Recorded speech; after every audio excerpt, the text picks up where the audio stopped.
नमस्कार छात्रों, आज का अपना टॉपिक है व्यवहारवाद की विशेषताएं। डेविड स्टन ने अपने लेख व्यवहारवाद का वर्तमान अर्थ, व्यवहारवाद की 8 विशेषताओं का उल्लेख किया है। इन विशेषताओं को व्यवहारवाद की बौद्धिक आधारशिलाएं कहकर पुकारा जाता है।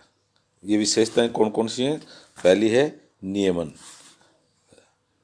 मानव के राजनीतिक व्यवहार में कुछ सामान्य अथवा एक रूप तत्व होते हैं जिनकी खोज की जा सकती है। मानवीय व्यवहार के इन तत्वों का सामान्यीकरण किया जा सकता है अथवा इनको सिद्धांतबद्ध किया जा सकता है। इनके आधार पर राजनीतिक व्यवहार का विश्लेषण किया जा सकता है तथा भविष्य के बारे में संभावनाएं व्यक्त की जा सकती है। दूसरा है सत्यापन अथवा प्रामाणीकरण। इसमें मानव व्यवहार से तथ्यों का सामान्यीकरण तथा परीक्षण होना चाहिए। मानव व्यवहार से संबंधित सामग्री का पुनः परीक्षण करने तथा उनकी पुष्टि करने की क्रिया को ही क्या कहते हैं? सत्यापन। सत्यापन किसको कहते हैं? मानव व्यवहार से संबंधित सामग्री का पुनः परीक्षण करने तथा उसकी पुष्टि करने की क्रिया को सत्यापन कहते हैं। इसके लिए कई साधन काम में लिए जा सकते हैं। तीसरा है तकनीकी टेक्निक्स। तकनीकी वे साधन हैं जिनके माध्यम से तथ्य प्राप्त किए जा सकते हैं तथा उनकी विवेचना की जा सकती है। इन्हें स्वयं सिद्ध नहीं माना जा सकता, ये अनिश्चित और अविश्वसनीय होते हैं। अध्ययनकर्ता द्वारा इन्हें अधिक शुद्ध अथवा अधिक विश्वसनीय बनाने के लिए परीक्षण करने की आवश्यकता है, जिससे मानव व्यवहार का विश्लेषण करने, प्रयोक्षण करने तथा अभिलेखन करने के लिए कठोर साधनों को अपनाया जा सकता है। चौथा है परिमाणन।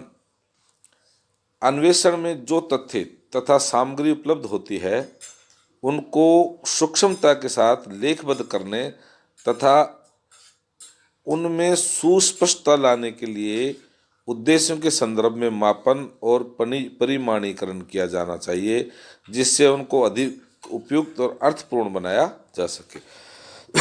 पांचवी है मूल्य निरपेक्षता। नैतिक मूल्यांकन तथा अनुभव सिद्ध व्याख्या हालांकि भिन्न है, फिर भी राजनीति विज्ञान के अध्ययनकर्ताओं को प्रस्ताव प्रस्तुत करने के लिए सम्मिलित रूप में अथवा पृथक रूप में इनके मूल्यों के प्रयोग से विरत रहना होगा। अध्येता अपने स्वयं के निजी अनुभवों, परंपराओं के अध्ययन को सूक्ष्म रखकर ही राजनीतिक व्यवहार का निरपेक्ष और यथार्थवादी विश्लेषण कर पाएगा। छठा है क्रमबद्धीकरण तथा व्यवस्थीकरण, स्पेशलाइजेशन, सिस्टमेटिजाइजेशन।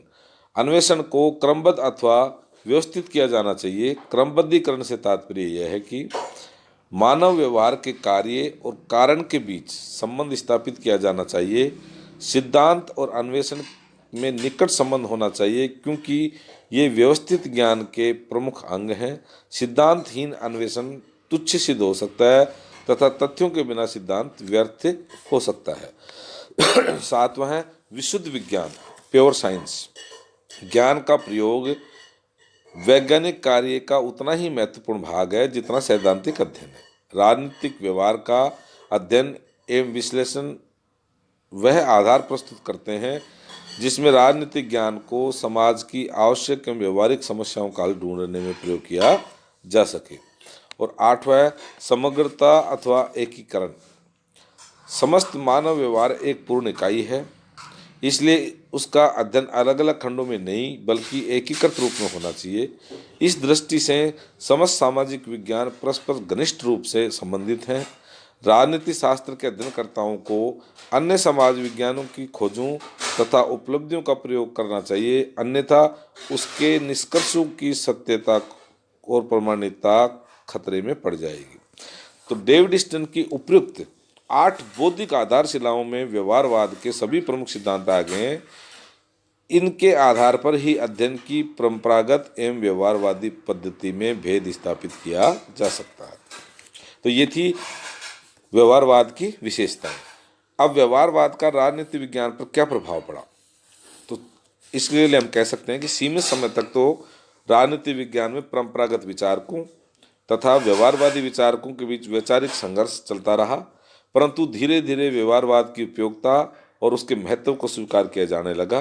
राजनीति विज्ञान पर व्यवहारवाद का जो प्रभाव है वो निम्न रूपों में देखा जा सकता है। पहला है, व्यवहारवाद ने राजनीति विज्ञान को नया अर्थ, नए मूल्य, नई पद्धतियां एवं आनुभविक एवं वैज्ञानिक रूप प्रदान किया। दूसरा है, व्यवहारवाद के परिणाम स्वरूप राजनीति विज्ञान में साक्षात्कार पद्धति, सर्वेक्षण पद्धति, प्रश्नावली पद्धति, केस पद्धति, विषय विश्लेषण, सांख्यिकी, तकनीकी मॉडल आदि का प्रयोग किया जाने लगा है। तीसरा है, व्यवहारवाद ने राजनीतिक विज्ञान के विचारकों को यह प्रेरणा दी कि वे इस विषय का अध्ययन अन्य समाज विज्ञानों के संदर्भ में करें। इस तरह उन्होंने सभी समाज विज्ञानों की एकता पर जोर दिया है। व्यवहारवादियों के इस विचार को अंतरशास्त्रीय दृष्टिकोण कहा जाता है। चौथा है, इसने राजनीतिक संस्थाओं के औपचारिक अध्ययन के स्थान पर व्यक्ति के व्यवहार को राजनीतिक अनुसंधान का केंद्र बिंदु बनाने पर जोर दिया है। और पांचवा है, व्यवहारवाद के अनुसार राजनीति विज्ञान का उद्देश्य अच्छे जीवन की प्राप्ति ही नहीं बल्कि राजनीतिक घटनाओं का यथार्थ रूप में वर्णन तथा अध्ययन भी करना है। दूसरे शब्दों में हम ये कह सकते हैं कि व्यवहारवाद अध्ययन आदर्श पर बल नहीं बल्कि यथार्थ के अध्ययन से ही संतुष्ट रहता है। अब व्यवहारवाद की सीमाएं, इसकी सीमाएं क्या क्या हैं? सिबली ने व्यवहारवाद की सीमाओं का उल्लेख किया। इसके अतिरिक्त व्यवहारवाद की अपर्याप्तताओं की ओर 1960 के दशक में Rice, Robert Dahl, P V. Young एवं डेविड स्टन का ध्यान भी गया। यहाँ तक कि संपूर्ण व्यवहारवाद आंदोलन पर भी प्रश्नचिन्ह लगने लगे। संक्षेप में व्यवहारवाद की दुर्लभताएं निम्न प्रकार हैं। पहली, प्रथम कठिनाई तो व्यवहारवाद का क्षेत्र एवं उद्देश्य की व्याख्या करने में है। यदि उसका उद्देश्य राजनीतिक व्यवहार का अध्ययन करना है तो फिर समस्या यह खड़ी होती है कि राजनीतिक व्यवहार क्या है। दूसरी, व्यवहारवाद का अध्ययन का क्षेत्र भी बहुत सीमित है। यह मनुष्यों और छोटे समूह के लिए तो उपयुक्त हो सकता है, परंतु संस्थाओं के आपसी अध्ययन के विषयों में व्यवहारवादी तकनीकी की उपयोगिता सीमित ही है।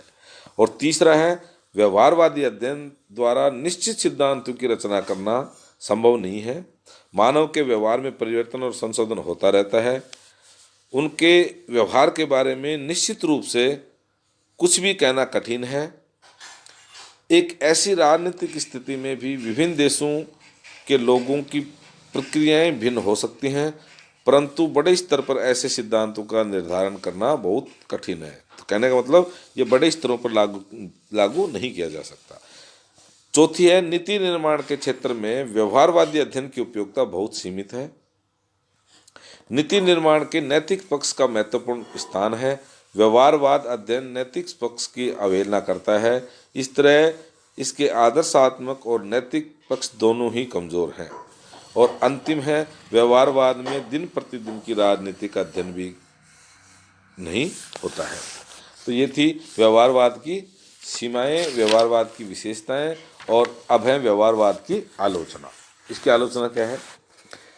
परंपरावादी विचारकों ने प्राय सभी पक्षों की आलोचना की है। उनके द्वारा की गई आलोचना के बिंदु निम्न प्रकार हैं। पहला है, मूल्य निरपेक्षता पर जोर।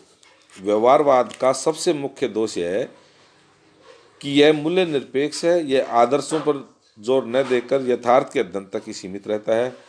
आदर्शों और मूल्यों की उपेक्षा करने के कारण इसके द्वारा अच्छे और बुरे में भेद नहीं किया जा सकता।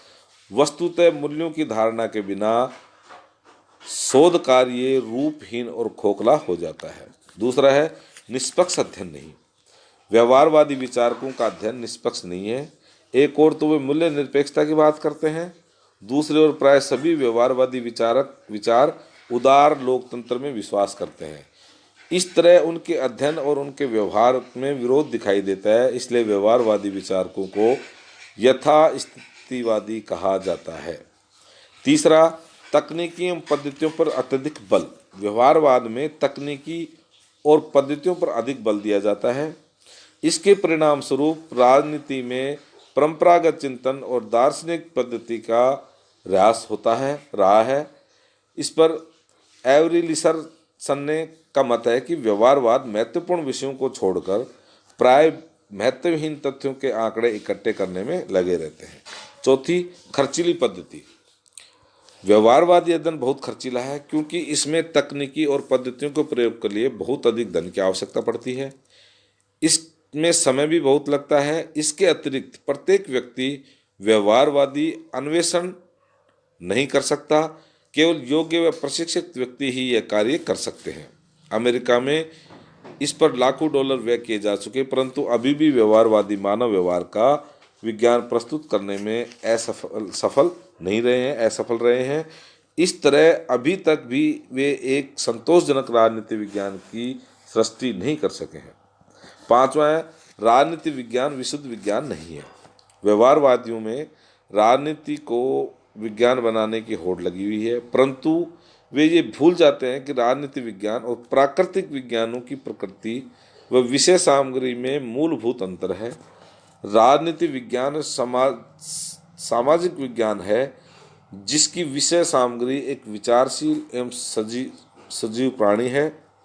इस कारण उसे प्राकृतिक विज्ञान के समकक्ष बनाने का प्रयास कभी सफल नहीं हो सकता है। और छठा और अंतिम है, सूक्ष्म अध्ययन के परिणामों को वृत्त स्तर पर लागू करने की समस्या। व्यवहारवाद का अध्ययन जिन पद्धतियों को अपनाने पर जोर देता है उनकी प्रामाणिकता भी असंदिग्ध नहीं है। उनके आधार पर जो निष्कर्ष निकाले जाते हैं उन निष्कर्ष को पूरी तरह सही एवं समुदाय का निष्कर्ष मानना एक बड़ी भूल होगी। और सातवां है, राजनीति के क्षेत्र में अति व्यापकता। व्यवहारवाद ने राजनीति के क्षेत्र को विस्तृत कर दिया है। इस शब्द को सत्ता और शक्ति प्राप्ति की परिभाषा से जोड़ देने से राजनीति में स्थानीय स्तर से राज्याध्यक्षों तक की राजनीति सम्मिलित कर दिए जाने में क्रिश्चियन वे ने इसे छद्म राजनीति की संज्ञा दे डाली। तो ये था अपना व्यवहारवाद, उसकी सीमाएं, व्यवहारवाद की आलोचनाएं और व्यवहारवाद की विशेषताएं और व्यवहारवाद का राजनीति विज्ञान पर क्या प्रभाव पड़ता है। तो आज ये टॉपिक यहीं समाप्त होता है।